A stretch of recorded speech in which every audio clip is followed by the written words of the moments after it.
I still remember the exact moment a luxury resort tried to hand me a six-figure bill for a bridge they didn't own. When I opened the envelope, I honestly thought it had to be some kind of mistake. Maybe they mailed it to the wrong property owner. Maybe some consultant got confused looking at county maps. Maybe somebody in an office clicked the wrong file. But the more I read, the worse it got. According to the letter, the resort's engineering team had determined that my private bridge needed significant upgrades to meet modern commercial safety standards. They wanted it widened. They wanted heavier support beams. They wanted stronger foundations. They wanted higher load ratings. And somehow, after several pages of professional-sounding language, they reached the conclusion that I should be the one paying for all of it. The estimated cost was somewhere north of $150,000. I sat there at my kitchen table staring at the number, then looking out the window toward the river, trying to understand how a bridge I had built for my own property had suddenly become my financial responsibility to improve for somebody else's business. To understand how ridiculous this was, you need to know a little about the property.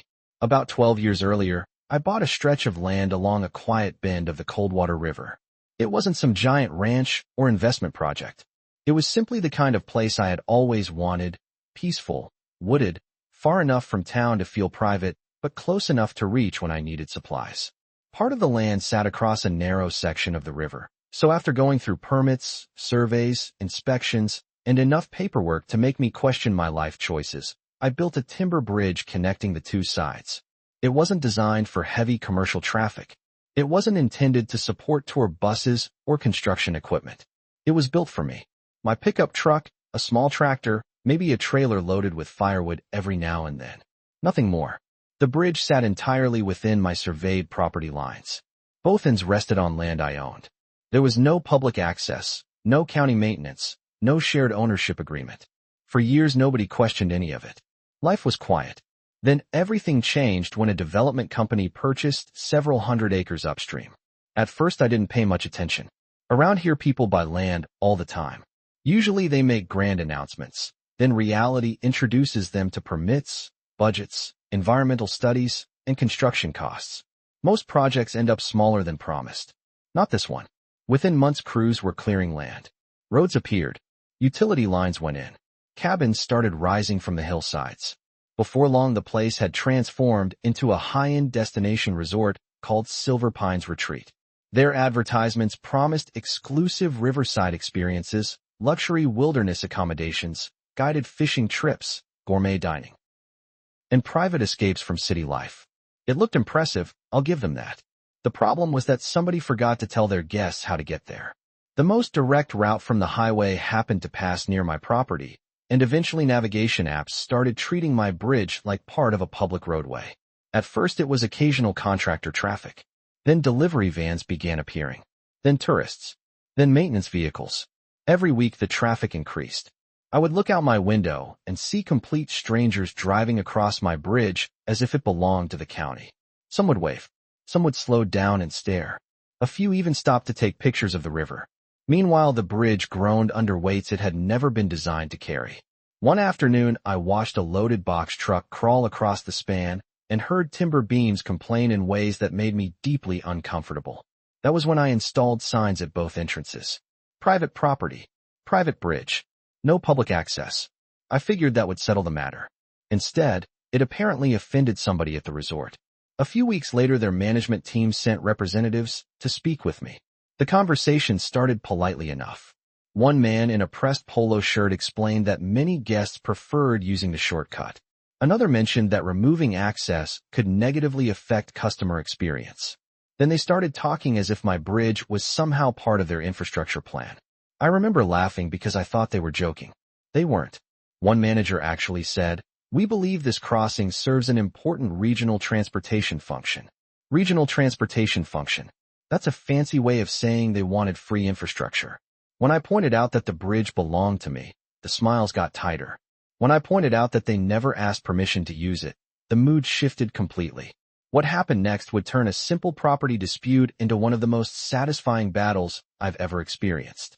Now, before I continue the story, let me explain something because this is where a lot of property owners get trapped. According to standard procedure, ownership and access are two completely different things. Just because people have been using something doesn't automatically mean they gain legal rights to it. From a legal perspective, the first thing that matters is documentation deeds, surveys, easements, recorded agreements, and county records. If those documents don't exist, somebody has a very steep hill to climb. What the resort was doing felt less like a legal argument and more like a pressure campaign. This is a psychological trap many large organizations use without saying it directly. They create the impression that a private owner is responsible for solving a problem that actually belongs to the business. If they can make you feel guilty, worried, or afraid of liability, there's a chance you'll spend your own money fixing their mistake. The lesson here is simple.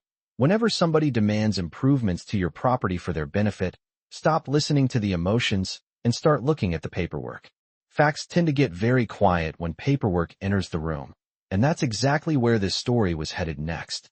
After that meeting, I started digging through every document connected to my property. I pulled out old survey maps, permit records, construction approvals, county filings, tax documents, and even a weathered folder containing paperwork from when the bridge had originally been built. If the resort truly believed they had some legal claim, I wanted to know where they thought it came from. The answer turned out to be exactly what I suspected: nowhere. There was no easement, no recorded right-of-way, no shared access agreement, no maintenance obligation, no public designation, nothing. The so-called historic route mentioned in their letter was little more than an old dirt trace that appeared on a few decades-old aerial photographs. At some point long before I owned the property, people occasionally crossed parts of the area, but that didn't magically convert private land into public infrastructure. I almost felt relieved. At least now I knew where I stood.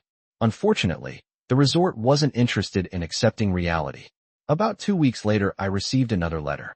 This one was less friendly. The wording had changed. Instead of suggestions, it contained concerns. Instead of cooperation, it hinted at liability. They claimed the bridge represented a potential safety hazard due to increasing traffic volume.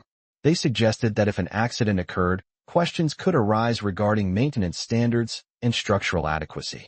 The message was obvious even though they never said it directly. They wanted me nervous. They wanted me imagining lawsuits. They wanted me calculating risks. And for a brief moment, I'll admit it worked. One evening I sat on my porch watching vehicles cross the bridge and started thinking about worst-case scenarios. What if somebody overloaded it? What if a distracted driver went through a railing? What if an accident happened involving one of the resort's guests? Then something clicked in my head. The more I thought about liability, the more I realized their argument cut both ways. The bridge wasn't dangerous because of how I used it.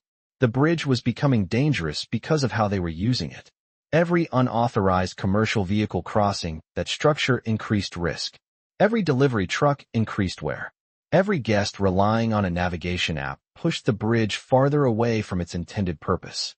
The real solution wasn't upgrading the bridge. The real solution was eliminating the problem entirely. Once that idea entered my mind, I couldn't stop thinking about it. At first it sounded extreme. Then it started sounding logical. Then it started sounding beautiful. Why was I even defending the existence of a structure that mainly benefited people trespassing across my property? Why was I debating upgrade costs on a bridge I no longer needed nearly as much as they did? One phone call to the county planning office started the process. I explained that I owned a private bridge and wanted information regarding removal permits. The woman on the phone asked a few questions, checked some records, and then calmly explained the application procedure. Nobody sounded shocked. Nobody warned me not to do it. Nobody suggested I owed transportation access to a luxury resort. A few weeks later, the permit was approved. I didn't tell the resort. I didn't call a meeting. I didn't make threats. I didn't negotiate. I simply hired a contractor and scheduled the work. The morning demolition began was strangely peaceful. A light fog hung over the river. Birds moved through the trees. The kind of morning that usually feels completely ordinary. Around 7 o'clock, the first trucks arrived. Workers unloaded equipment and began setting up. I stood near the riverbank holding a coffee cup while the foreman reviewed the plan. The process would take most of the day. Piece by piece, section by section, the bridge would disappear. The first sounds were metallic clanks as crews loosened bolts that had been holding everything together for years. Then came the creaking of timber under shifting weight. One by one, planks were removed and stacked onto trailers. Railings came next. By mid-morning, large portions of the deck had vanished. Around lunchtime, I noticed an SUV stop near the entrance. A confused couple stared toward the construction site before turning around. Then another vehicle appeared. Then another. Apparently, word had not yet reached everyone that the shortcut was closing permanently. Sometime during the afternoon, I received a phone call. It was one of the resort managers. His voice sounded unusually tense. "We're hearing reports that you're dismantling the bridge," he said. "That's correct," I answered. A long silence followed. Then came a series of increasingly desperate questions. Had there been structural concerns? Could the work be postponed? Would I consider discussing alternatives? I remember leaning against my truck and looking at workers removing another section of decking. "I thought you were worried about liability," I said. "Removing the bridge solves that issue." He didn't appreciate the humor. The conversation ended quickly. By late afternoon, the most dramatic moment arrived. The central span was disconnected from its supports. A crane lifted the massive section slowly into the air. For years, it had connected both sides of the river. For years, strangers had treated it like public property. For years, the resort had quietly benefited from infrastructure they didn't own. Now it hung suspended above the water before being lowered onto a waiting transport trailer. Watching it leave felt oddly satisfying. Not angry. Not vindictive. Just final. By sunset, the river flowed uninterrupted beneath open sky. Only the concrete footings remained on either bank. The bridge was gone. The following morning, the impact became obvious almost immediately. Traffic vanished. Delivery trucks no longer appeared at my entrance. Tourists stopped getting lost. Navigation systems began rerouting travelers to a paved county road several miles east, a road specifically designed to handle commercial traffic. In other words, people started using the route that should have been used from the beginning. The resort, however, suddenly had a major problem. Their transportation times increased. Service vehicles traveled farther. Some guests complained about longer drives. Within days, management requested a formal meeting. This time the tone was completely different. Gone were the demands. Gone were the assumptions. Gone was the language about obligations and standards. Instead, they wanted partnership. They proposed cost-sharing arrangements. They discussed rebuilding options. They talked about mutual benefits and community cooperation. It was fascinating how quickly their position changed once the bridge no longer existed. A month earlier, they expected me to spend over $100,000 for their convenience. Now they were offering to contribute because suddenly they understood the true value of what had been there. I declined the meeting. Politely, but firmly. My property did not require a commercial crossing. Their business required proper infrastructure planning. Those are two very different things. Over the next several weeks, I restored the former approach road. Gravel was removed. Disturbed areas were graded. Native grass seed was spread across the soil.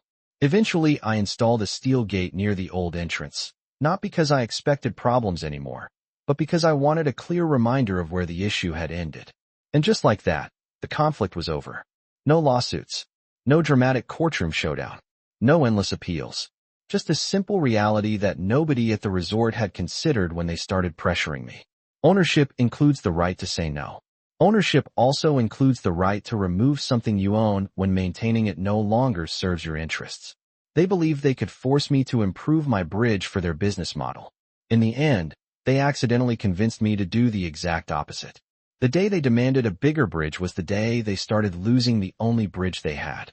A few months after everything settled down, I found myself standing near the river one evening watching the water move through the exact space where the bridge used to be. The funny thing is, I expected to feel some kind of loss. After all, that bridge had been part of my property for years. I designed it, paid for it, maintained it, and crossed it hundreds of times. But standing there, I didn't feel regret. I felt relief. The quiet had returned. The random vehicles were gone. The stress was gone. The constant feeling that somebody else was slowly taking ownership of something they never owned in the first place had disappeared. Looking back now, I think the most interesting part of the entire situation wasn't the bridge. It was the mindset behind the conflict. The resort wasn't evil. They weren't cartoon villains sitting around a conference table plotting against me. What happened was something much more common. They built a business model around convenience, then gradually started treating that convenience as an entitlement. Somewhere along the way, they stopped asking whether they had the right to use something and started assuming they deserved access to it. That's a dangerous shift because once people begin viewing another person's property as necessary for their own success, they often convince themselves that ownership should become secondary to their needs. From a legal perspective, property rights exist precisely because emotions and business interests change. Documents don't care about convenience. Surveys don't care about marketing plans. Ownership remains ownership whether a project succeeds or fails. This is why so many disputes begin when one side starts confusing access with entitlement. And honestly, this is a psychological trap that affects more than landowners. You see it in workplaces, families, neighborhoods, and business relationships. People become accustomed to a benefit, then eventually forget that the benefit was voluntary in the first place. Once that happens, gratitude gets replaced by expectation. Expectation becomes pressure. Pressure becomes conflict. The lesson here is that boundaries matter, especially the boundaries people assume you'll never enforce. What surprised me most was how quickly the entire argument disappeared once the bridge disappeared. For months there were discussions about standards, obligations, responsibilities, and public interests. Then the structure was removed, and suddenly every complicated argument collapsed under its own weight. Sometimes the simplest solution isn't improving the thing causing the conflict. Sometimes it's removing the conflict itself. That's not always possible, of course, but when it is, the results can be surprisingly effective. I also learned something about negotiation. If somebody approaches you assuming they control the outcome, they're often blindsided by options they never considered. The resort spent so much time planning how I would pay for upgrades that they never stopped to consider I might choose not to have a bridge at all. They focused entirely on their preferred solution and ignored every alternative. That turned out to be an expensive mistake for them. So now I'm curious what you think. If you own the bridge, would you have accepted shared funding and rebuilt it? Would you have negotiated some type of access agreement and charged the resort for usage rights? Or would you have done exactly what I did and removed the bridge completely? Let me know in the comments because I've seen people argue both sides of this story, and honestly, the debate is usually just as entertaining as the situation itself. Either way, one thing is certain: when somebody tried to turn my private bridge into part of their business plan, they expected me to build something bigger. Instead, I gave them a river with no crossing at all, and somehow that ended up being the most peaceful outcome for everyone involved.